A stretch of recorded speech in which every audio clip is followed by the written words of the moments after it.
అదేంటి ఆ బ్యాక్గ్రౌండ్ ఏంటి ఆ గెటప్, ఆ రోమన్ గెటప్ సెటప్? అదొక వైకింగ్స్ సెటప్ సార్. అది ఏంటి చెప్పండి. రామకృష్ణ అడిగితే కాదా నేను పంచులు ఇస్తాడు. ఈ సినిమాకి బై డిఫాల్ట్ డైరెక్షన్ చేసింది నేనే సార్ యాక్చువల్లీ. ఆయన షార్ట్కి వచ్చి నన్ను అడిగేవాడు, చేయొచ్చా, అది చెప్పచ్చా, ఇలా లాగచ్చా, ఈ లెన్స్ పెట్టచ్చా అని. ఏదో చేసుకోపోవా అని చెప్పేవాడు నేను. అసలు డైరెక్టర్కి ఇవ్వాల్సిన మర్యాద ఏమాత్రం ఇవ్వట్లేరా మిస్టర్ రామకృష్ణ? సార్ డైరెక్టర్ ఏంటి సార్, నా best friend sir. Director secondary sir, నా బెస్ట్ ఫ్రెండ్ సార్. మేము ఇద్దరం కలిసి నారాయణ కాలేజ్ గేట్లో బయట నిలబడ్డాం సార్. షూట్లో టెక్నీషియన్స్ అందరూ కూడా సడన్ గా తిట్టుకునేవారు, నిజంగా గొడవ అవుతుందేమో అని అందరూ చూసేవారు. ఒక 2-3 నిమిషాలు నిజంగా పడేది అందరికి.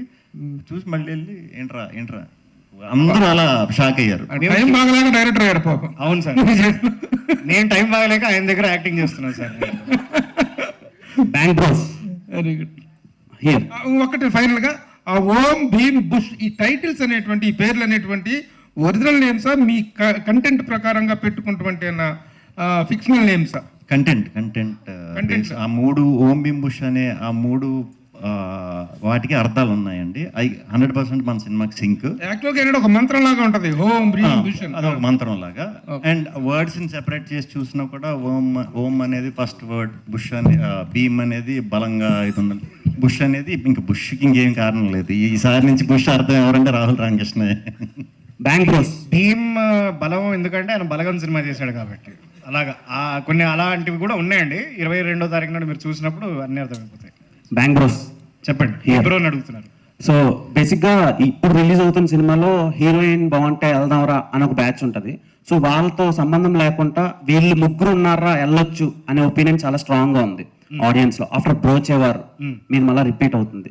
సో ఈ సినిమాలో ఎంత మంచి గార్జియస్ గా ఉండే అమ్మాయి రోల్ ఎంత ఇంపార్టెన్స్ ఉంటుంది, లేదంటే డామినేట్ చేస్తారు? చాలా ఇంపార్టెన్స్ ఉంటుందండి.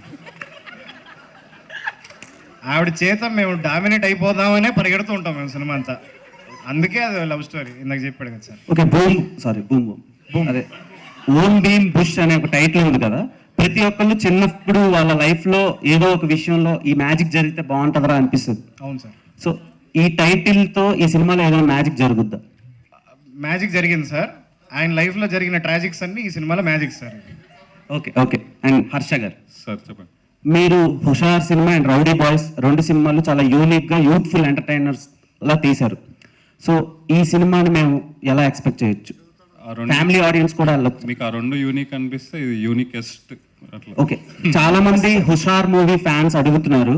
సో హుషార్ సీక్వెల్ ఏమైనా రాబోతుందా? అది రాహుల్ డేట్స్ ఇస్తే చేస్తా. Okay thank you. రామకృష్ణ గారు, ప్రియదర్శి గారు. నా పేరు ఎవరు అరగంట తర్వాత నా పేరు పలికారు. ఒక నిమిషం మాట్లాడుతుంది. చెప్పండి, ఎవరండి అమ్మా చెప్పండి. కాదు, రామకృష్ణ గారు అని అన్నారు. ఆవిడ అన్నారండి. ఆవిడని అడగండి, ఏమండి మీరు అన్నారా లేదా? అన్నారు కదా. చూడండి, ఇక్కడ స్టేజ్ మీద కూడా డామినేషన్ అండి.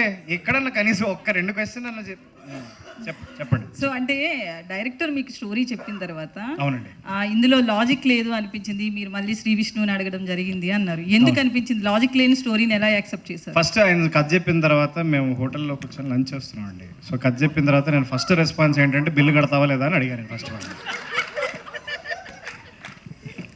ఇప్పుడు ఈ సమాధానం లాజిక్ లేదు కదండి. లేదు కదా, సినిమా కూడా అలాగే ఉంటుందండి. సో శ్రీ విష్ణు గారు, హలో అండి. సో మీవన్నీ కూడా ఫ్యామిలీ ఆడియన్స్ ఎక్కువ ఉంటారు, చిన్నపిల్లల నుంచి పెద్దవాళ్ళ వరకు కలిసి చూసే మూవీస్ ఉంటాయి. బట్ ఇదేదో లైన్ తప్పుతున్నట్లు అనిపిస్తుంది. లేదండి, యాక్చువల్లీ ఇది ఫ్యామిలీ కూడా 100% ఎంజాయ్ చేస్తారు. లైన్ తప్పటం అనేది అయితే ఖచ్చితంగా ఉండదు. యూత్కి అయితే మాత్రం ఈ ఫిలిం ఫస్ట్ ప్రిఫరెన్స్ యూత్ అన్నట్టే అనుకున్నాం. ఈ కథకి ఎక్కువ ఎంజాయ్ చేసేది యూత్ ఆడియన్స్ డెఫినెట్గా ఈ కథ అని అనుకున్నాం. డెఫినెట్గా ఫ్యామిలీస్ కూడా ఎంజాయ్ చేస్తారు. ఫ్యామిలీస్ కూడా ఒకప్పుడు యూతే సరదాగా గుర్తు చేసినట్టు ఉంటుంది. పెద్ద ఫ్యామిలీస్ అంటే మీరు సెపరేట్ చేసేసి ఎక్కడో ఉంటారన్నట్టు కాదు, మన చుట్టే ఉంటారండి. వాళ్ళు కొంచెం పాపం వాళ్ళు కూడా అప్పుడప్పుడు యూత్ సినిమాలు నెమ్మదిగా చూపిస్తే అలా 2 గంటలు పాత రోజులకి వెళ్ళి యూత్లా ఫీల్ అయ్యి ఇంటికి వెళ్ళి హ్యాపీగా పడుకుంటారు. అవును.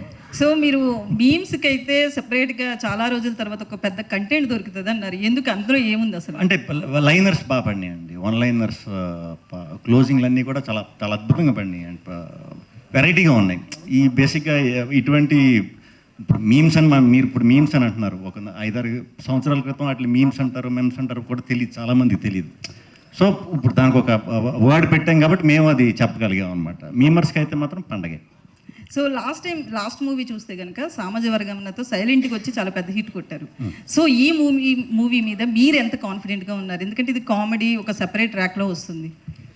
కామెడీ అయితే ఇప్పుడు నేను పెట్టింది ఈ సినిమా మీద అయితే మనం మీరు పెట్టిన డబ్బుకి ఖచ్చితంగా ఒక 10-15 రెట్లు ఎంజాయ్ చేస్తారు. అంటే అంత సాటిస్ఫాక్షన్ అయితే వస్తుంది. నవ్వించడం కంటే గొప్పది ఏమీ ఉండదు, కానీ నవ్వించడం కష్టం. అది ఎలా వర్కౌట్ అవుతుంది అనేది మనకు వచ్చే వరకు తెలియదు. బట్ మేము చూసుకుంటున్నాం, డబ్బింగ్ చెప్తున్నాం, అంత ఆల్మోస్ట్ అయిపోయింది ఫిల్మ్ అంతా కూడా. Very happy. అంటే ఫస్ట్ నుంచి లాస్ట్ వరకు నవ్వే వస్తుంది, ఎన్నిసార్లు చూసినా నవ్వు వస్తుంది. సో డెఫినెట్గా ఆడియన్స్ నవ్వడానికి ఇష్టపడతారు కాబట్టి చాలా ఎగబడి చూస్తారండి సినిమా.